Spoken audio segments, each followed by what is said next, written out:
औलाद का मोह। दिलीप और सुधांशु नाम के दो भाई थे। दिलीप की शादी कावेरी के साथ हुई और सुधांशु की शादी माया के साथ। शादी के बाद दोनों भाई अपनी अपनी पत्नी के साथ खुशी खुशी रहा करते थे। दोनों भाइयों के परिवार एक ही घर में रहता था। साथ में खाना, साथ में घूमना, कुल मिलाकर दोनों भाइयों का परिवार खुशहाल परिवार था। कुछ सालों के बाद दिलीप की पत्नी कावेरी को एक बेटा हुआ। भैया, आज मैं बहुत खुश हूँ। चाचा बन गया हूँ मैं। हाँ भाई साहब, इस बच्चे के घर में आने से तो रौनक आ गई है। मैं सबको बताऊंगी कि मैं तो चाची बन गई हूँ, चाची। तुम दोनों कितने अच्छे हो। हमारे बच्चे के आने से ऐसे खुश हो रहे हो जैसे ये बच्चा तुम्हारा ही हो। बस भैया, अब आपका बेटा इस दुनिया में आ गया ना, हम भी कोशिश करेंगे कि हमारा भी बच्चा जल्दी से इस दुनिया में आ जाए। और फिर आपका और हमारा बच्चा दोनों मिलकर दिन भर घर के आंगन में खेला करेंगे। कितना मजा आएगा ना। सच कहती हो माया, मैं भी उसी दिन का इंतजार कर रही हूँ जब तुम्हारी भी गोद भर जाएगी और मेरे बेटे को एक छोटा भाई या बहन मिल जाएगी। 1 साल बीत जाता है। दिलीप और कावेरी का बेटा अब 1 साल का हो चुका था, लेकिन सुधांशु और माया की कोई औलाद नहीं होती। माया, लगता है कि हमारी जिंदगी में बच्चे का सुख ही नहीं है। ऐसा क्यों कहते हैं? दिलीप भाई साहब का बेटा भी तो हमारा ही बेटा है ना। तुम्हारी बात बिल्कुल ठीक है माया, लेकिन फिर भी हमारा खुद का एक बच्चा होता तो कितना अच्छा होता। हाँ, कावेरी भाभी भी हमेशा कहती हैं उन्हें अपने बेटे के लिए एक छोटा भाई या बहन चाहिए। लेकिन देखिए ना, हमारी तो किस्मत ही कितनी खराब है। हमारे तो सारे ट्रीटमेंट भी फेल हो चुके हैं। डॉक्टर ने भी साफ साफ कह दिया है कि तुम कभी माँ नहीं बन सकती। वही तो सुधांशु, बहुत बुरी किस्मत है हमारी। लेकिन माया, हम अपनी किस्मत को इतना क्यों कोस रहे हैं? हम दिलीप भाई साहब के बेटे को अपने बेटे की तरह ही प्यार कर सकते हैं ना। हाँ जी, बिल्कुल सच कहा। मैं भी वैसा कर सकती हूँ। चाची हूँ, उसे छोटी माँ का प्यार नहीं दूंगी क्या? कुछ दिनों के बाद दिलीप का एक दोस्त दिलीप से मिलने के लिए आता है। अरे क्या बात है दिलीप, बधाई हो बधाई। और घर तो काफी बड़ा है तुम्हारा। वैसे तुमने अपने बेटे के बारे में क्या सोचा है? भैया, और क्या सोचेंगे, बस उसे पढ़ा लिखा कर अफसर बनाएंगे, उसकी पढ़ाई पर खर्च करेंगे। अरे भाभी, आपकी तो इतनी सारी प्रॉपर्टी है, आपको किस बात की चिंता? ले देकर एक बेटा ही तो है। अरे नहीं दोस्त, तुम गलत समझ रहे हो। इस घर में मैं और मेरा छोटा भाई दोनों रहते हैं। इस घर का आधा हिस्सा मेरे छोटे भाई का है। अच्छा, कितने बच्चे हैं तुम्हारे छोटे भाई के? भैया, उनके साथ ना कुछ प्रॉब्लम है। मेरी देवरानी कभी माँ नहीं बन सकती। अरे फिर किस बात की चिंता? अरे मैं तो कहता हूँ अपने बेटे के भविष्य के बारे में सोचिए ही मत। बस ये घर उसके नाम करवा दीजिए। देखिए, आपके भाई का भी कोई बच्चा नहीं है तो सब कुछ आपके बेटे को ही मिलना चाहिए। लेकिन ऐसा करना क्या सही होगा? अगर उनका बच्चा नहीं है तो क्या हुआ? ये घर आधा उनका है, उनकी जो मर्जी है वो करे। अरे कैसे बात करते हो? उनकी कोई औलाद नहीं है, वो क्या करेंगे प्रॉपर्टी अपने नाम रखकर? हाँ, वैसे भाई साहब, आपकी बात तो बिल्कुल सही है। अब जो कुछ भी है वो हमारे बेटे का ही तो है। आखिर वही तो इस घर के वंश को आगे बढ़ाएगा। मैं कल ही देवर जी से बात करती हूँ। अगले दिन सुधांशु और माया, इधर आओ। तुम दोनों से एक बहुत जरूरी बात करनी है मुझे। बताइए ना भाभी, क्या बात है? आपको कहीं जाना है तो आप अपने बेटे को मेरे पास छोड़कर जाइए। मैं ही पूरा दिन रख लूंगी उसे। अरे नहीं माया, वो तो मुझे पता है। मैं किसी और चीज के बारे में बात करना चाहती हूँ। बताइए ना भाभी, क्या बात है? देखिए देवर जी, आपका कोई बच्चा है नहीं, लेकिन मैं जानती हूँ कि आप हमारे बेटे को अपने बेटे की तरह ही प्यार करते हैं। भाभी, बेटी की तरह नहीं, वो हमारा ही बेटा है। मेरे लिए तो वो मेरा ही बच्चा है। वही तो फिर क्यों ना ये सारी प्रॉपर्टी हम मेरे बेटे के नाम करवा दे, क्योंकि तुम्हारा हो या मेरा, हम सबका एक ही तो है बेटा। लेकिन भाभी, अभी तो वो सिर्फ 1 साल का है। अभी से प्रॉपर्टी उसके नाम करवाने का क्या मतलब है? देखे देवर जी, जो काम जितना जल्दी हो जाए ना उतना अच्छा। आने वाले वक्त का क्या भरोसा। भाभी भरोसा क्यों नहीं, हम तो हमेशा आपके बेटे को माँ बाप की तरह ही प्यार करेंगे। हाँ, लेकिन फिर भी मैं चाहती हूँ कि ये सारी प्रॉपर्टी मेरे बेटे के नाम हो जाए। अब मुझे नहीं लगता तुम दोनों को इसमें कोई भी परेशानी होगी, है ना?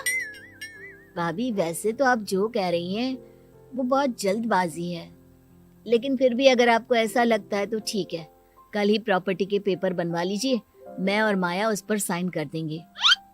इस तरह से अगले दिन प्रॉपर्टी के पेपर बनवाकर सारी प्रॉपर्टी दिलीप और कावेरी के बेटे के नाम पर करवा दी जाती है। कुछ दिनों के बाद सुधांशु, सुबह सुबह ये कौन लोग आ गए हैं तुम्हारे घर पर? भैया वो ऊपर वाला कमरा खाली पड़ा था ना, सोच रहा था किराएदार रख देता हूँ। लेकिन किराएदार रखने से पहले आपने हमसे पूछा भी नहीं। भाभी इसमें आपसे पूछने वाली क्या बात थी, हमें एक ही कमरे की जरूरत थी, इसलिए सोचा दूसरा कमरा किराए पर दे देते हैं, कुछ इनकम हो जाएगी।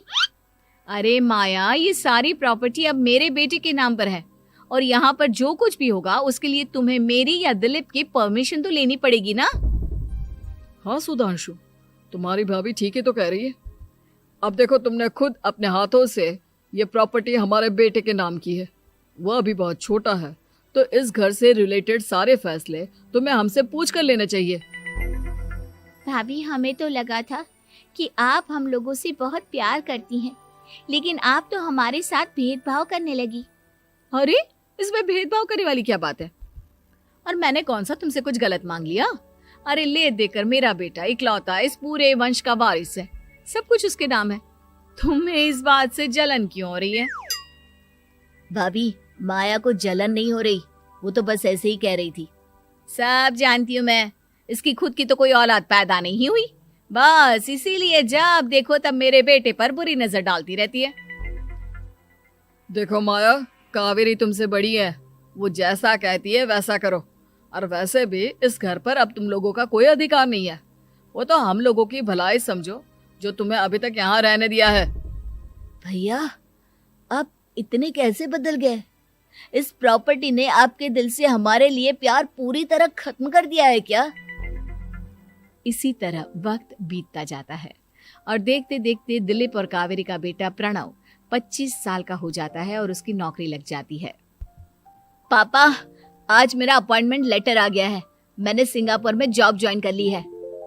लेकिन प्रणव, विदेश में नौकरी करने जाने से पहले तुम्हें कम से कम अपने मम्मी पापा से एक बार पूछना चाहिए था ना। इसमें पूछने वाली क्या बात है माँ, मैं सिंगापुर जाकर जॉब करना चाहता हूँ तो करना चाहता हूँ। देखो प्रणव, हमने तुम्हारे लिए इतनी सारी प्रॉपर्टी यहाँ पर रखी हुई है, उन सब का क्या होगा? यहाँ रहो, बिजनेस करो। सॉरी पापा, मैं यहाँ रहकर कोई बिजनेस नहीं करने वाला, और ये जितनी भी प्रॉपर्टी आपने मेरे लिए संभाल कर रखी है ना, ऐसे ही किसी को दान में दे दीजिए, क्योंकि मैं सिंगापुर से वापस इंडिया आकर कभी नहीं रहने वाला। दिमाग खराब हो गया है तेरा, जानता नहीं तेरी वजह से हमने तेरे चाचा चाची से लड़ाई करके पूरा घर तेरे नाम करवा दिया था। हाँ तो ऐसा करने से पहले आपको सोचना चाहिए था ना। और मम्मा, मैं तो वैसे भी उस वक्त 1 साल का था, मेरा इस मैटर से कोई लेना देना नहीं है। कैसी बात कर रहा है ये लड़का? अरे तेरी वजह से अपने छोटे भाई से दुश्मनी लेकर बैठा हूं मैंने तो उसे घर से भी निकाल दिया। जानता नहीं तू, बाजू वाले घर में एक छोटा सा कमरा किराए पर लेकर रहते हैं तेरे चाचा चाची, और ये सब मैंने तेरे लिए किया। देखिए पापा, आपने जो कुछ भी किया अपने लिए किया। मैंने आपसे कब कहा था कि मुझे ये प्रॉपर्टी और घर चाहिए? और वैसे भी अपने भाई के साथ इस तरह का बिहेव करके आपने कोई अच्छा काम तो किया नहीं। तू सही कह रहा है बेटा, हमने तेरे चक्कर में अपने छोटे भाई जैसे देवर और बहन जैसी देवरानी को इस घर से निकाल दिया। बहुत बड़ी गलती हो गई मुझसे। ठीक है मॉम, तो अब आप अपनी गलती सुधारो, लेकिन मुझे तो फॉरेन जाना है, मैं वहीं जाऊंगा। अब आगे क्या करना है ये आपका डिसीजन है। और प्रणव सिंगापुर जॉब करने के लिए चला जाता है। कुछ दिनों के बाद जब दिलीप और कावेरी को अपनी गलती का एहसास होता है तो वो सुधांशु के घर पहुंचती है। सुधांशु, माया, हमें माफ कर दो, हमसे बहुत बड़ी गलती हो गई। क्या हुआ भाभी? आज इतने सालों के बाद आप हम गरीब लोगों के घर क्या करने आई हैं? भाभी, हमने तो खुशी खुशी अपने भतीजे को सब कुछ दे दिया, अब हमारे पास कुछ भी नहीं बचा है। भाई, मुझसे बहुत बड़ी गलती हो गई। जो तेरे जैसे भाई को मैंने प्रॉपर्टी के चक्कर में घर से निकाला और जिसके लिए मैंने ये सब कुछ किया, वो खुद ही विदेश चला गया। भैया भाभी, जिस बेटे के लिए आपने हम लोगों को इतनी तकलीफ दी, आपस के प्यार को बिगाड़ा, जब वही आपसे दूर चला गया तो आपको इस बात का एहसास हुआ। लेकिन माफ कीजिए, अब हम आपके साथ रहने के लिए उस घर में नहीं आ सकते। नहीं नहीं माया, ऐसा मत कहो। मुझसे बहुत बड़ी गलती हो गई। प्लीज वापस चलो, मैं वो घर फिर से तुम्हारे नाम कर देती हूँ। भाभी, मैं उस घर का क्या करूंगी? किसके लिए? मेरा कोई बच्चा नहीं। मैं तो बस जिंदगी भर आप लोगों के साथ प्यार से रहना चाहती थी। प्रणव को अपने बेटे की तरह प्यार करना चाहती थी, लेकिन आपने मुझसे वो अधिकार छीन लिया। भाभी और भैया, एक सवाल पूछना चाहता हूँ आप लोगों से।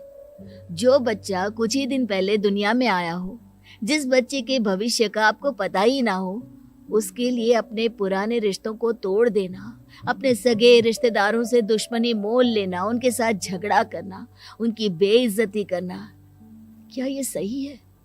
कम से कम हमें सही वक्त का इंतजार तो करना चाहिए ना।